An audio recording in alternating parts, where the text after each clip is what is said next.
लेकिन थानेदार ने रात में गेट नहीं खोला और ना ही डीएसपी साहब का। अब बताइए, अपने विभाग ये लोगों का नहीं सुन रहे। चलिए एमपी एमएलए का अलग डिपार्ट है, वो कार्यपालिका ये विधायिका है, इनको एक्शन बने, अपना एक्सक्यूज दे सकते हैं कि हम रात को अवेलेबल नहीं थे, हम सो गए थे, कहीं और चले गए थे, तबीयत खराब था, कुछ हो, लेकिन अपना कम से कम विभाग ये लोगों का नहीं। तो आश्चर्यजनक है। तो इससे ही स्पष्ट झलक रहा है कि भाई क्या मानसिकता है राज्य के पदाधिकारियों की, राज्य के पुलिस कर्मियों की।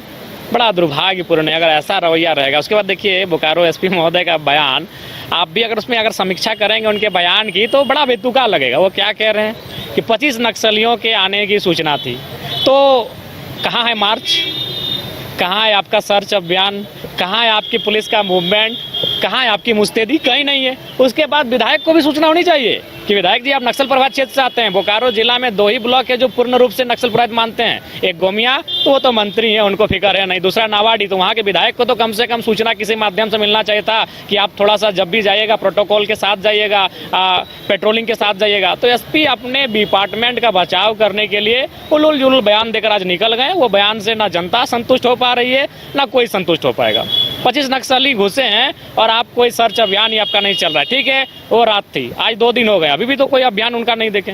फानन में उनसे मिले, उनसे मिलने की मेरी कोई योजना भी नहीं थी। मेरी योजना थी आज 2 काम यहाँ रांची में था। पहला काम था कि जो आंदोलनकारी छात्र हैं उनसे मिलना, और दूसरा विधानसभा की जो समिति बनाई गई है जिसका मैं मेंबर हूँ, उस समिति की बैठक में भाग लेना। तो फिर हम बोले कि अगर छात्रों से मिलेंगे और हम एक विधायक होकर उनको कितना आश्वासन दे सकते हैं, इसीलिए किसी एक ऐसी बॉडी से बात करनी चाहिए जो बहुत ज़्यादा रिस्पॉन्सिबल हो। तो फिर हमें ख्याल आया कि महामहिम उपयुक्त हैं। अगर सरकार तक बात नहीं पहुंच रही है, सरकार अगर इग्नोर कर रहे हैं, तो ऐसे में इस राज्य में और एक शख्स बैठा है जिसको हम लोग मार्गदर्शन के लिए, हस्तक्षेप करने के लिए इस विषय में बोल सकते हैं, वो महामहिम है जो राज्य के प्रथम नागरिक हैं। तो फिर हमने उनको टेलीफोन किया, सीधा उनसे ही मेरी बात हुई कि महामहिम ऐसी ऐसी बात है, अभ्यर्थीगण 10-15 दिनों से भूख हड़ताल पे बैठे हैं, उनका सेहत भी लगातार बिगड़ रहा है, तो कृपया आप उनको 5 मिनट का समय दे दें। तो फिर बोले ठीक है, आप 5 प्रतिनिधिमंडल लेकर उनके साथ आएँ। तो फिर हम धरना स्थल पर बैठे हैं। जो भाई भूख हड़ताल पर बैठे थे उनको डाब का जूस पिलाकर धरने को विराम दिया, और फिर उनसे कहा कि चलिए महामहिम से मिलेंगे, उनसे बातचीत करेंगे। और महामहिम से बातचीत हुई, सकारात्मक बातचीत हुई। उन्होंने पूरा हमें विश्वास दिलाया है कि इस पर वो मार्गदर्शन करेंगे विभाग का, और जो रिजल्ट पेंडिंग है विगत कई महीनों से, उसका शीघ्र प्रकाशन होगा।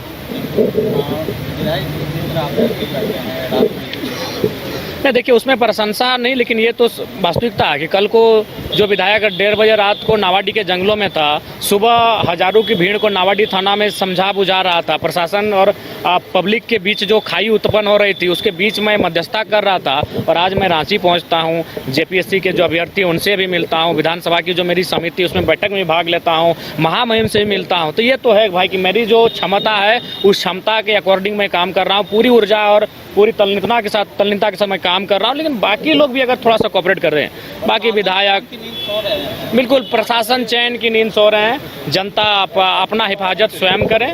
अगर प्रशासन को आपके जीवन से पे इंटरेस्ट नहीं है, अगर आप कोई बाहुबली सक्षम व्यक्ति नहीं है, तो आप अपनी जान माल की हिफाजत स्वयं करें। प्रशासन को कोई इंटरेस्ट नहीं है।